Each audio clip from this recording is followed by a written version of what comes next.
నమస్తే, welcome to V3 news. లక్ష్యం సమాజహితం. ముందుగా వార్తల్లోని ముఖ్యాంశాలు.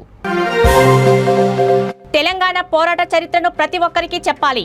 యోధులకు ఘన నివాళులు అర్పించిన సిపిఐ నేతలు.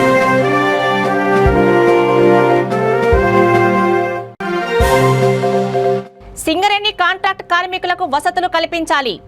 కార్మిక నాయకుడు దాసరి భూమయ్య.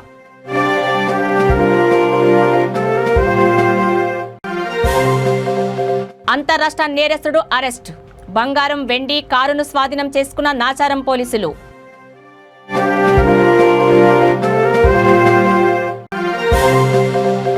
పార్లమెంటులో బీసీ బిల్లు పెట్టి చట్టసభల్లో అమలు చేయాలి. పార్లమెంటు సభ్యుడు ఆర్ కృష్ణయ్య. డీటెయిల్స్ చూస్తే తెలంగాణ రైతాంగ సాయుధ పోరాటం 74వ వార్షికోత్సవం సందర్భంగా జగిత్యాల జిల్లా మెట్పల్లిలో సిపిఐ జిల్లా నేతలు పోరాట యోధులకు ఘన నివాళులు అర్పించారు. కమ్యూనిస్టు పార్టీ జెండాను ఎగరవేసి దొడ్డి కొమరయ్య, చాకలి ఐలమ్మ, సోయాబుల్లా ఖాన్ తదితర పోరాట యోధులను స్మరించుకున్నారు. ఈ సందర్భంగా వారు మాట్లాడుతూ ఈ చరిత్రను ప్రతి ఒక్కరికి చెప్పాలన్నారు. పోరాటం లేకుండా హైదరాబాద్ సంస్థానానికి స్వాతంత్రం వచ్చేదే కాదని వారు తెలిపారు.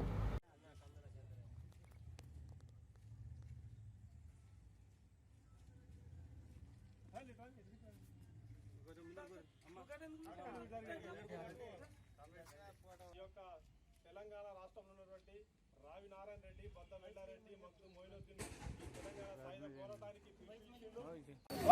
తెలంగాణ సాయుధ పోరాట వారోత్సవాలు.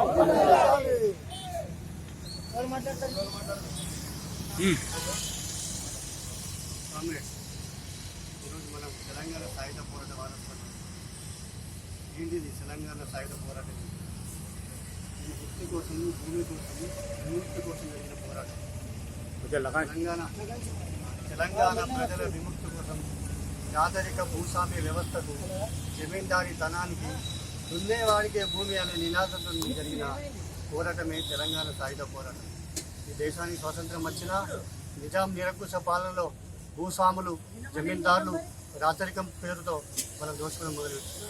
దానికి వ్యతిరేకంగా జరిగిన పోరాటమే తెలంగాణ సాయుధ పోరాటం. తెలంగాణ సాయుధ పోరాటం తెలంగాణ ప్రజల విముక్తి పోరాటం. దున్నేవాడిన భూమి 10 లక్షల ఎకరాలు పంచబడ్డాయి. తెలంగాణ సాయుధ పోరాటం ద్వారా తెలంగాణలో 10 లక్షల ఎకరాలు పంచబడ్డాయి. తిరిగి ఆ నినాదం తీసుకోవాల్సిన అవసరం వచ్చింది. భారత కమ్యూనిస్ట్ పార్టీ త్వరలో దున్నేవాడికే భూమి, ఉన్నవానికి ఇల్లు అనే నినాదం తీసుకొస్తుంది. లేకపోతే ఈ చట్టబడ్డ ప్రజాస్వామ్యంలో కింది స్థాయి ఎవరైతే కార్మికులకు ఉంటుందో, పేదవారికి ఉంటుందో వాళ్ళకి న్యాయం జరగదు.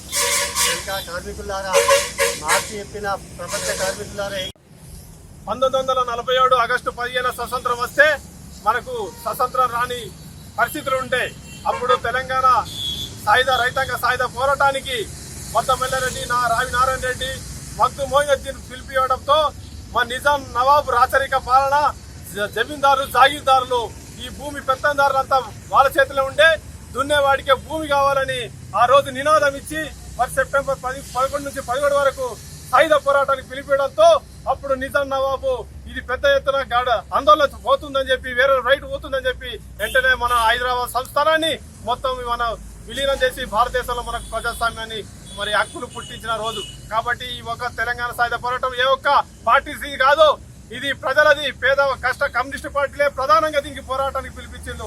ఈ రోజు దీన్ని వక్రీకరించి హిందూ ముస్లింగా ప్రయత్నిస్తూ ఉన్నారు. కాబట్టి దీన్ని కొన్ని పార్టీలను మనం ఇది వ్యతిరేకించవలసిన పరిస్థితి ఉన్నది. కాబట్టి ఇప్పటికైనా ప్రభుత్వం అధికారంగా నిర్వహిస్తా అని చెప్పి 75 సంవత్సరాల తర్వాత మరి తెలంగాణలో మరి ఎన్నికల హామీ ప్రకారం ఈ రోజు అధికారికంగా నిర్వహిస్తున్నారు కేసీఆర్ గారు. వారికి మనము హృదయపూర్వక వందనాలు తెలుపుతా ఉన్నాం. అలాగే ఈ రోజు కేంద్రంలో ఈ ఒక ఎర్ర జెండాతోటి 44 చట్టాలు సాధించుకుంటే 4 చట్టాలుగా విభజించారు. కాబట్టి ఈ 4 చట్టాలను మరి కార్మికులకు అనుకూలంగా లేవు. మాకు 44 చట్టాలు ఉండాలని చెప్పి, కార్మికుల హక్కులు ఉండాలని చెప్పి, కార్మిక సంక్షేమ పథకాలు ఉండాలి. సింగరేణి కాంట్రాక్ట్ కార్మికులకు మౌలిక వసతులు కల్పించాలని దాసరి భూమయ్య అన్నారు. సింగరేణి కాంట్రాక్ట్ కార్మికుల సమస్యలపై నేడు చలో అసెంబ్లీ సందర్భంగా పెద్దపల్లి జిల్లా పోలీసులు కార్మిక నాయకులను ముందస్తు అరెస్టు చేశారు. ఈ సందర్భంగా కమాన్పూర్ రామగిరి పోలీస్ స్టేషన్లో ఉన్న కాంట్రాక్ట్ కార్మికుల సంఘాల నాయకులను, కార్మికులను కలిసి వారి సమస్యలను అడిగి తెలుసుకున్నారు.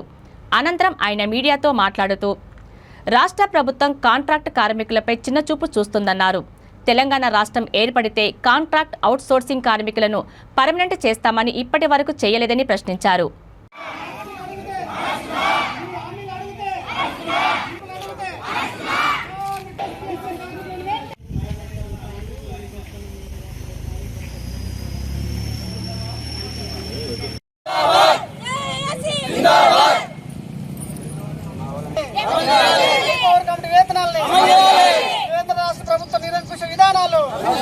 కేంద్ర రాష్ట్ర ప్రభుత్వ నిరంకుశ విధానాలు సింగరేణి యాజమాన్య మొండి వైఖరి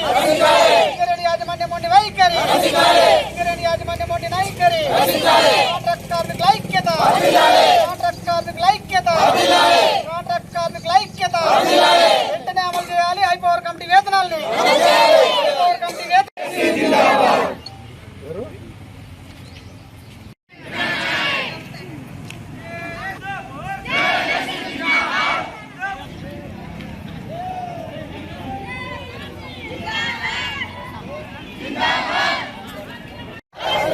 మీరిచ్చిన హామీలను అడిగితే కార్మికుల ఐక్యత అరెస్ట్ చేసిన కార్మికులను వెంటనే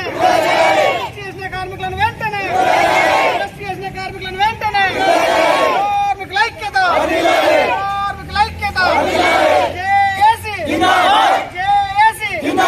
హక్కులు అడిగితే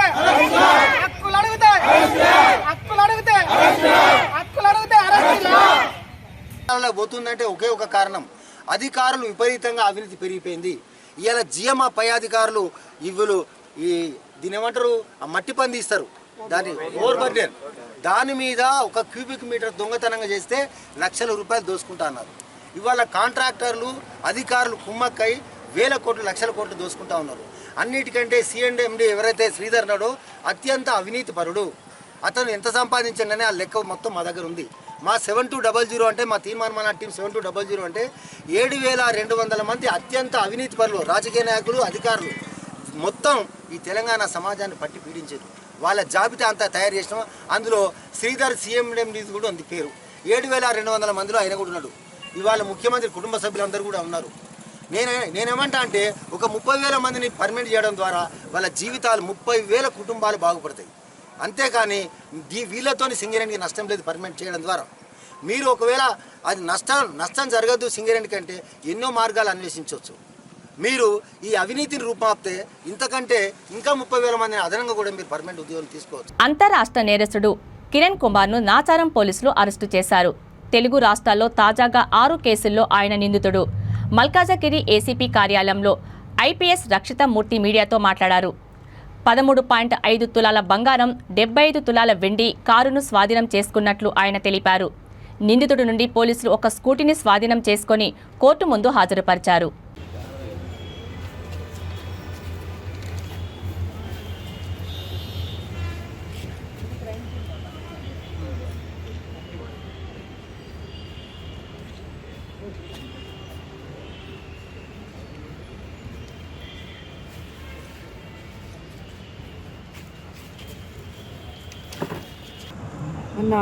మనకి 7th of September మనకి మేడిపల్లి పిఎస్లో ఒక హౌస్ థెఫ్ట్ కేస్ నమోదు అయింది. అది క్రైమ్ నెంబర్ వచ్చేసి 995/2022. ఇదిలో కంప్లైనెంట్ వచ్చేసి he works as a contractor and వాళ్ళు ఒక హౌస్ అంటే ప్రాపర్టీ కొనాలి అని ఒక డబ్బు జమ చేస్తున్నారు. సో వాళ్ళకి తెలిసిన వ్యక్తి ఒక రిలేటివ్ వచ్చేసి వాళ్ళ పేరు Achi Venkateswararao, native of Prakasam district. వాళ్ళకి 2 years బ్యాక్ నుంచి హైదరాబాద్ సిటీలోనే ఉంటున్నారు.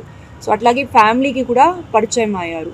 సో ఐడియా ఉంది వాళ్ళకి ఎక్కడ డబ్బు ఉంది, ఏముంది, ఇల్లు కూడా అందరి వాళ్ళ వైఫ్కి తెలుసు, పిల్లలకి తెలుసు. సో ఇంత డబ్బు ఉంది అని తెలిసిన తర్వాత వాళ్ళ ఓనర్ వాళ్ళు లేనప్పుడు he has visited the house and అప్పుడు సెకండ్ నాడు ఇంటికి వచ్చి వాళ్ళ వైఫ్ ఉన్నారు, పిల్లలు ఉన్నారు. అప్పుడే దొంగతనం చేసి ఒక 12 lakhs క్యాష్ తీసుకొని వెళ్ళారు. అప్పుడు ఓనర్ వాళ్ళు రిటర్న్ చేసిన తర్వాత మనకి 7th నాడు వాళ్ళు చెక్ చేసిన తర్వాత 12 lakhs క్యాష్ వెళ్ళింది అని మనకి కంప్లైంట్ ఇచ్చారు. ఇదిలో కూడా సీన్లో ఎక్కడ కూడా there is no house break లేదు, ఇన్మేట్స్ కూడా ఇంట్లో ఉన్నారు, బయట వ్యక్తులు ఎవరు రారు, అంటే హౌస్ మేట్స్ అట్లాగే. సో మనకి తర్వాత ఒక టీమ్స్ ఫామ్ చేసి వీ వర్క్డ్ అవుట్ దట్ ఎవరికి తెలిసిన వాళ్ళు ఎవరున్నారు, ఫ్యామిలీ రిలేటివ్స్ ఎవరిని ఇట్లాగే ఇది చేయొచ్చు అని. మనకి టుడే మార్నింగ్ 9 o'clock ఈ అచ్చి వెంకటేశ్వరరావు అని వ్యక్తి బోడుప్పల్ ఏరియాలో దొరికారు. దట్ ఇది is work of CCS Malkajgiri and మన మేడిపల్లి PS. వాళ్ళు కొంచెం సస్పిషియస్లో మూవ్ చేస్తున్నప్పుడు మన వాళ్ళు కొంచెం అడిగితే గట్టిగా he has admitted that ఒక 12 lakhs అండ్ ఆల్సో గోల్డ్ కూడా అక్కడి నుంచి తీసుకున్నారు. 4.3 తులాస్ ఆఫ్ గోల్డ్ అండ్ ఒక పార్లమెంట్లో బీసీ బిల్లు పెట్టి చట్టసభల్లో అమలు చేయాలని పార్లమెంటు సభ్యుడు ఆర్ కృష్ణయ్య అన్నారు. బీసీ సంఘం జాతీయ కన్వీనర్ గుజ్జా కృష్ణ, జాతీయ ఉపాధ్యక్షుడు గుజ్జా సత్యం ఆధ్వర్యంలో ఆర్ కృష్ణయ్య జన్మదినోత్సవాన్ని కాచిగూడ హోటల్లో నిర్వహించారు. ఈ సందర్భంగా కేక్ కట్ చేసి ఆర్ కృష్ణయ్యకు ఖడ్గాని బహుమతిగా అందించారు. అనంతరం ఆర్ కృష్ణయ్య మాట్లాడుతూ దేశ జనాభాలో 56% ఉన్న బీసీలకు 14% రాజ్యాధికారంలో వాటా లభించలేదన్నారు. పార్లమెంట్లో బిల్లు ప్రవేశపెట్టి 50% రిజర్వేషన్లను కల్పించడమే తన జీవిత ఏకైక లక్ష్యమని ఆయన తెలిపారు.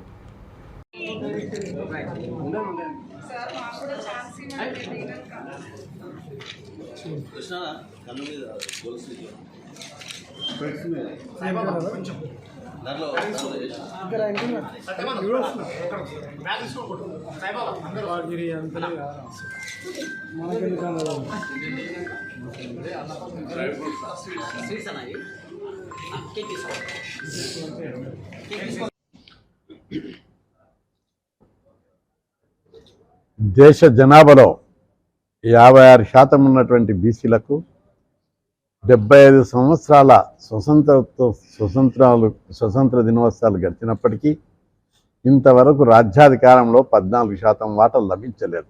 అందుకే పార్లమెంటులో బీసీ బిల్లు పెట్టి బీసీలకు చట్టసభలో 50% రిజర్వేషన్లు పెట్టి సాధించడమే నా జీవిత ఏకైక లక్ష్యమని ఈ సందర్భంగా దేశ ప్రజలకు విజ్ఞప్తి చేస్తున్నాను. అసలు ఇది ప్రజాస్వామ్య దేశం. ఈ పార్టీలు, ఈ రాజకీయ నాయకులు, ప్రధానమంత్రులు, కేంద్ర ప్రభుత్వాలు ఎవరు కూడా ఈ మెజార్టీ జనాభా కలిగినటువంటి బీసీలను పట్టించుకుపోవడము ఇది ఒక ప్రపంచ వింత అని చెప్పి నేను భావిస్తున్నాను. ఎందుకంటే ప్రజాస్వామ్యంలో ఎవరి వాటా వాళ్ళకి దక్కడం ప్రజాస్వామ్య మౌలిక లక్షణం.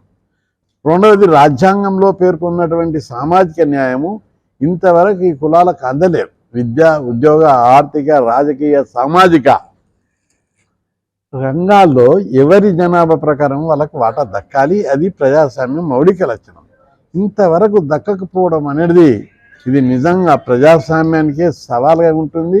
It is a mockery of democracy అని చెప్పి నేను ఈ సందర్భంగా గుర్తు చేస్తున్నాను. ఎందుకంటే ఒకవైపు అన్ని రాజకీయ పార్టీలు బీసీ జపం చేస్తున్నాయి, బీసీని ప్రధానమంత్రిని కూడా చేసిండ్రు. కానీ ఒక ప్రధానమంత్రిని చేస్తే సరిపోదు. బీజేపీ పార్టీ ఈ దేశంలో ఉన్న 70 కోట్ల మంది బీసీల అభివృద్ధికి ఏం చర్యలు తీసుకునేది ముఖ్యం. భారతదేశం అగ్రదేశంగా రహదారి గుంతలతో వాహనదారులు, గ్రామస్తులు ఇబ్బందులు పడుతున్న పాలకవర్గం, మండల ప్రజాప్రతినిధులు పట్టించుకోవడం లేదని మాజీ వార్డు సభ్యుడు దీటి నర్సింలు ఆరోపించారు. రాజన్న సిరిసిల్ల జిల్లా ముస్తాబాద్ మండల కేంద్రం నుండి దుబ్బాక వెళ్లే ప్రధాన రహదారి ఏళ్ల తరబడి గుంతలతో నిండి ఉందన్నారు. అటు గ్రామస్తులు, ఇటు వాహనదారులు, విద్యార్థులు ఇబ్బందులు పడుతున్నా పాలకవర్గం పట్టించుకోవడం లేదని మాజీ వార్డు సభ్యుడు మండిపడ్డాడు.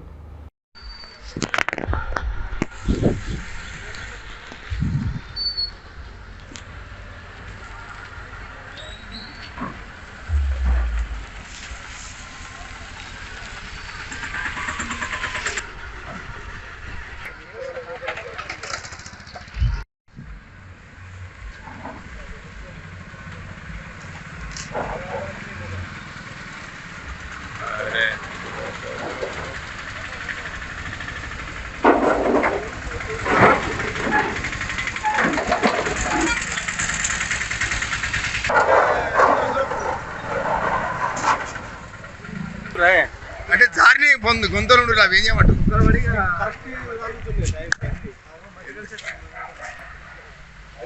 అంటే కుక్కనట్లుండే ఏం చేయమంటారు? ఒక్కలట్టున్నాయి గ్రామం బయట ఎత్తు వాయిస్తూ వారికి అదనకు గ్రామం అని ఒక ఆటో డ్రైవర్ తీసుకెళ్తుండే ఇంకా ప్రజలకు ఇబ్బంది కూడా ఏం చెప్తుంది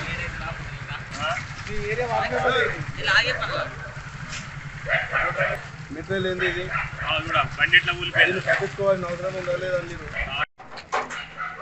Mustabad high school road Dubbaka to Mustabad high school road ఇక్కడ ఈ గుంటల ద్వారా పిల్లలకు కూడా విద్యార్థులు వస్తున్నారు సైకిల్ మీద కావచ్చు నడుచుకుంటూ వచ్చినా కానీ రాదు ప్రజలు ఏమనుకున్నారు గ్రామస్తులు ఇక్కడ కాళీవాసులు అయ్యో ఏమో కమిషన్లు రావుకోవచ్చు అందుకే మరి దీన్ని చేస్తలేరు అంటారు నేను అది కాదు కాకపోతే వాళ్ళకి దేవుడు ఇంకా కరుణిస్తలేడు మరి దేవుడు ఎప్పుడు కరుణిస్తారో మరి దీన్ని ఎప్పుడు రిపేర్ చేస్తారో మరి దానికైతే కారణంలో మేము కూడా చాలాసార్లు జనరల్ మా మీటింగ్లో చెప్పడం జరిగింది మొన్న కూడా 2-3 సార్లు భారీ వర్షాలు ఉన్న నేపథ్యంలో కూడా చెప్పడం జరిగింది తాత్కాలికంగా దీనికి ఏమైనా చేద్దామని కూడా చెప్పాము తీర్మానాలు కూడా చేస్తామన్నారు చేస్తలేరు కనీసం మట్టి అని ఇప్పుడు అటు కూడా అది కట్టలన్నీ కింద పడ్డాయి మేము కూడా ఇదే రోడ్డు పంట వెళ్తుంటాం మాకు కూడా చాలా ఇబ్బంది అవుతుంది మెయిన్ ఏంటంటే జనాలు మమ్మల్ని పార్టీలకు అతీతంగా ఏ పార్టీలు ఉన్నా ఏదైనా కానీ జనాలు మమ్మల్ని ఇక్కడ నిలదీస్తారు నేను షాప్ పోదామని వచ్చేసరికి జనాలు ఇక్కడ మమ్మల్ని అడ్డుకున్నారు ఏ వార్డు మెంబర్ అయినా ఏమున్నా ఏమి లేదు కానీ కాకపోతే పార్టీలకు అతీతంగానే మేము మాట్లాడుతున్నాము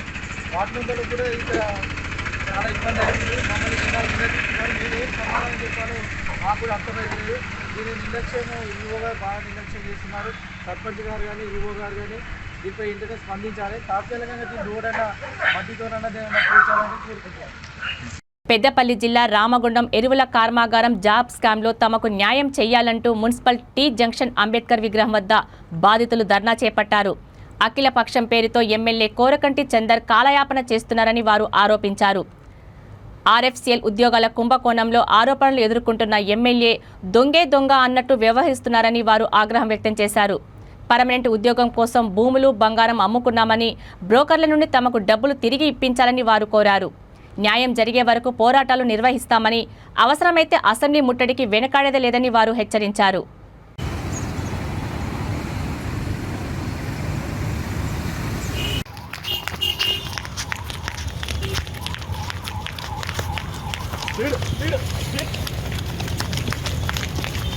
Down, down, MLA! Down, down, MLA! Down, down! We want justice! We want justice! We want justice! We want justice! ఇదే మేరా జం, ఇదే మేరా జం.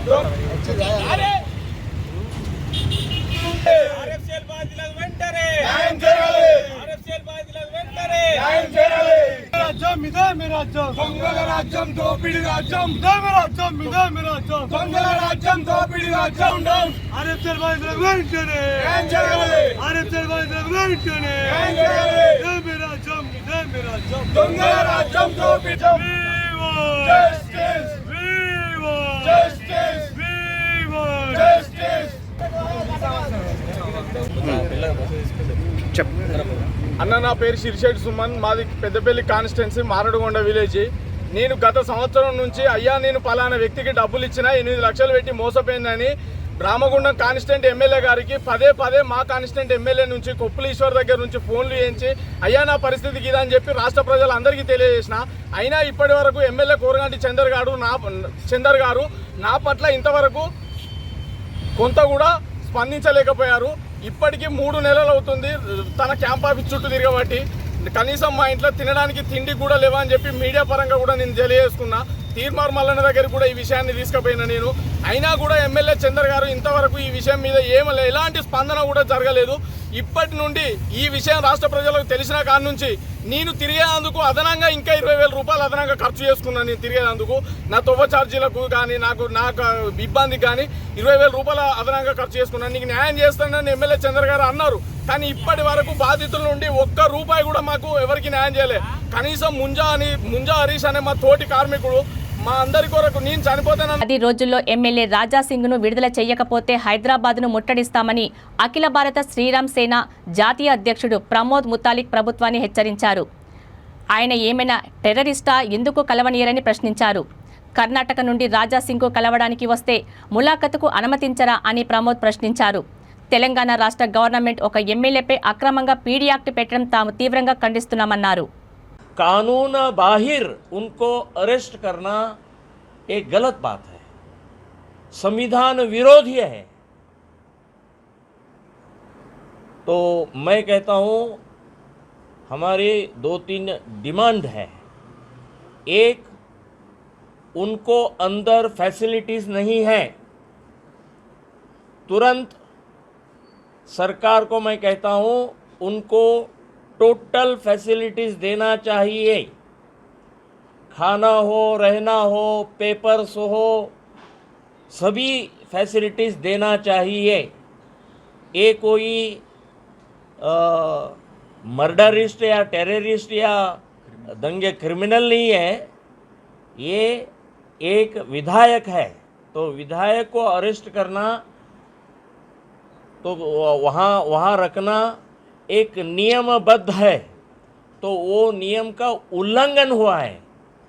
ये मैं कहता हूँ उनको फैसिलिटीज़ देना चाहिए, नंबर 1। नंबर 2, एवरी 15 डेज के बाद उनको मिलने के लिए परिवार हो या एडवोकेट हो उनको दे रहे हैं, ये भी गलत बात है, ये भी कानून बाहिर है। परिवार को हर दिन मिलना चाहिए, हर दिन उनको उनका जो हेल्थ है उनको जो पूछना है, करना है, तो उनको हर दिन मिलने के लिए परिवार को मैं कहता हूँ, नहीं तो 2 दिन में तो मिलने के लिए उनको देना चाहिए, परमिशन देना चाहिए। ये दूसरा। और मैं कहता हूँ विदिन 10 डेज, 10 दिन के अंदर उनको रिहा नहीं किया तो हम సీఎం కేసీఆర్ అసెంబ్లీ సాక్షిగా వీఆర్ఏలకు ఇచ్చిన హామీలు నెరవేర్చాలని బీసీ పొలిటికల్ జేఏసీ ఆధ్వర్యంలో వీఆర్ఏలు అసెంబ్లీ ముట్టడికి ప్రయత్నించారు. హైదరాబాద్ నాంపల్లిలోని భరోసా కేంద్రం వద్ద అసెంబ్లీకి ముట్టడికి వెళ్తున్న వారిని పోలీసులు అడ్డుకున్నారు.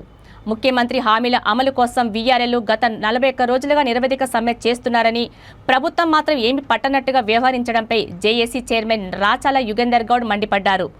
వీఆర్ఏల సమస్యలు పరిష్కరించకపోతే ప్రగతి భవన్ను దిగ్బంధం చేస్తామని ఆయన హెచ్చరించారు.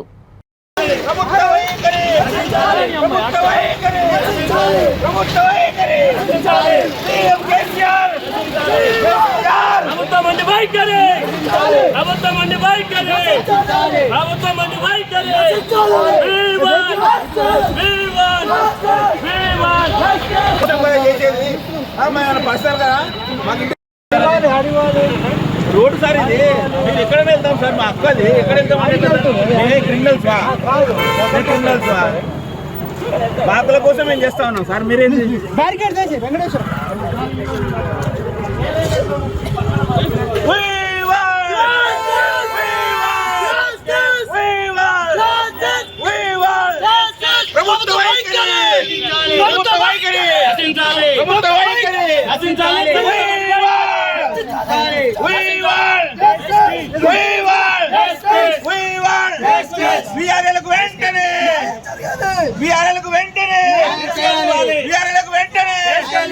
ఏమిచ్చిన హామీలను వెంటనే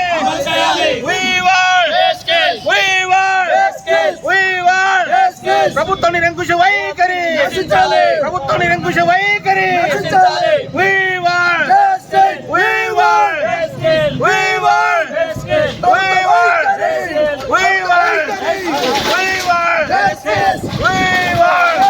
ఈరోజు అసెంబ్లీ ముట్టడికి పిలుపునిస్తే ఈరోజు కూడా ఎక్కడికెక్కడ వాళ్ళని పోలీసులు అడ్డు పెట్టుకొని ఈరోజు అరెస్ట్ చేస్తూ ఉన్నారు.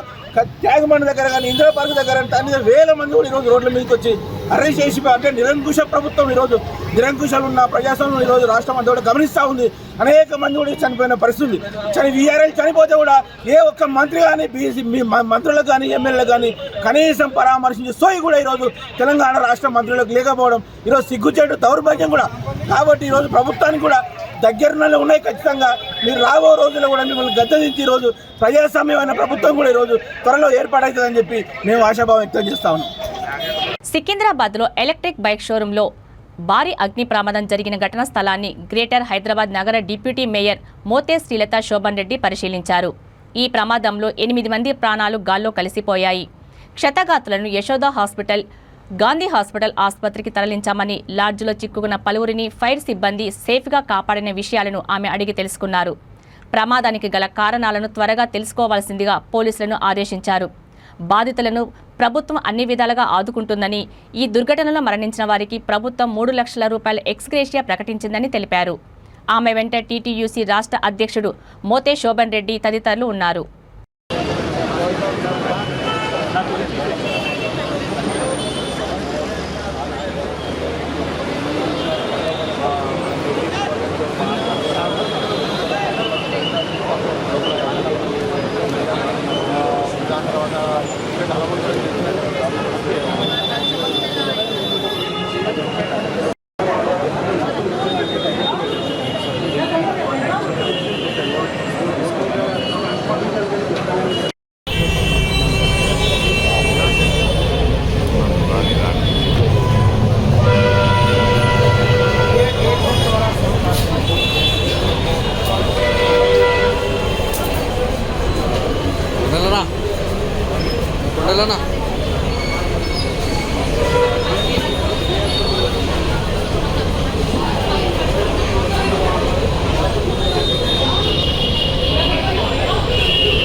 రాజేంద్ర నగర్ సమీపంలోని హిమాయత్ సాగర్ వద్ద 236 కేజీల గంజాయిని పట్టుకున్నామని శంషాబాద్ డీసీపీ జగదీశ్వర్ రెడ్డి తెలిపారు.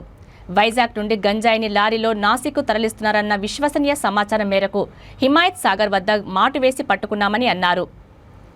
పట్టుబడిన గంజాయి సుమారు 50 లక్షలు ఉంటుందని తెలిపారు. ఈ కేసుకు సంబంధించి 4గురిని అరెస్టు చేశామని, మరో 2 పరారీలో ఉన్నారని అన్నారు. ఈ సందర్భంగా ఒక లారీ, మహేంద్ర కారు, 5 సెల్ ఫోన్లు సీజ్ చేశామని తెలిపారు.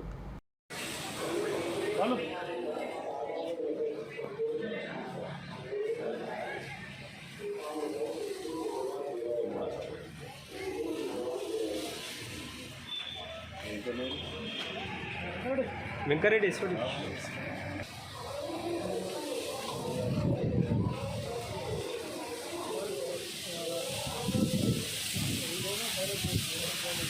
అన్న శివనా ఎక్కడ దాకా వస్తుంది? ఇంకా నువ్వు కూడా వస్తున్నావు దుకాణం.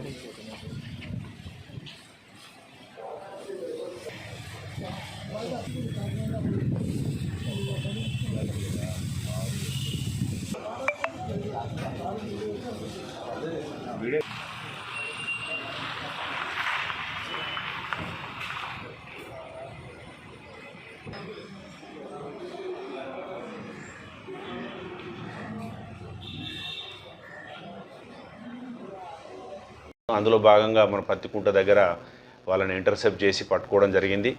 సో దీంట్లో మనకు 236 కేజెస్ గాంజా సీజ్ చేయడం జరిగింది. అందులో ఒక 5 మొబైల్స్ ఉన్నాయి, ప్లస్ టాటా లారీ ఉంది, మహేంద్ర జేలో వెహికల్ కూడా సీజ్ చేయడం జరిగింది. ముఖ్యంగా ఖచ్చితమైన సమాచారం చాలా రోజులకి వెళ్ళి ఫాలోఅప్ చేస్తూ వీళ్ళని పట్టుకోవడంలో ముఖ్య పాత్ర వహించిన special operation team Venkatareddy and his team, రాయన్నర్ inspector Nagendrababu and his team, ACP supervisor Gangadhar గారు అందరు కలిసి ఈ కేసును పట్టుకోవడం జరిగింది. ఈ మాదక ద్రవ్యాలపైన మనము ఎంత అవేర్నెస్ చేస్తున్నా ఈ గ్యాంగ్స్ అనేటివి ఆపరేట్ చేస్తూనే ఉన్నారు. ఈ ప్రొక్యూర్మెంట్ ఆఫ్ గాంజాను డిఫరెంట్ ఏరియాస్ నుంచి తీసుకొని రావడం మనం పట్టుకోవడం జరుగుతూ ఉంది. కొన్ని వేల కిలోలు మనం పట్టుకోవడం జరుగుతూ ఉంది. ఇప్పుడు ఈరోజు మనం పట్టుకున్నటువంటి 230. వార్తలు ముగించే ముందు ముఖ్యాంశాలు మరోసారి. తెలంగాణ పోరాట చరిత్రను ప్రతి ఒక్కరికి చెప్పాలి. యోధులకు ఘన నివాళులు అర్పించిన సిపిఐ నేతలు.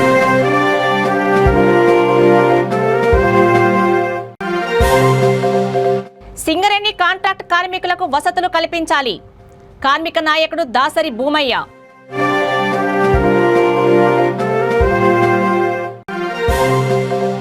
అంతర్రాష్ట్ర నేరస్తుడు అరెస్ట్. బంగారం, వెండి, కారును స్వాధీనం చేసుకున్న నాచారం పోలీసులు.